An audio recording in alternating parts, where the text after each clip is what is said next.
तर मित्रांनो आता आपण आलो म्हणजे आपल्या बब्याला आणि किसनाला टाकायचा होता फेरा. तर विषय कसा आहे मित्रांनो, सकाळी आपल्या जनावरांना सोडलीत, तर वड्या आणलीत बघा, पाण्यावर घातलीत आणि गार करून आपली घरी न्यायची म्हणतं.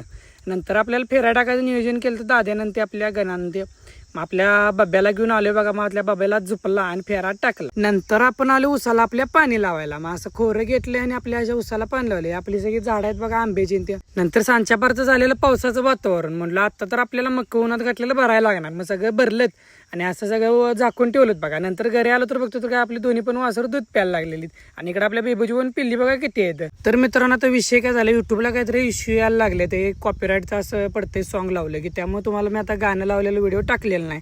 तर मित्रांनो आपल्या युट्यूब चॅनलवरती नवीन असेल तर आपल्या चॅनलला पहिल्यांदा सबस्क्राईब करून घ्या, म्हणजे तुम्हाला रोजच्या रोज आपले व्हिडिओ पडतील. आणि खतरनाक असं आपल्या बब्याला आणि किसनाला फेरा टाकला आणि 2 वासर होती त्यासनी बी आपण फेरे टाकलेत बघा. छोटासा आपला बब्या दिसतोय तो आपल्याच देशी गायचा आणि आपल्या घरचा पाडा आहे, त्यामुळे आपण त्याला असा पळवाय नेतोय बघा. नाद करताय काय.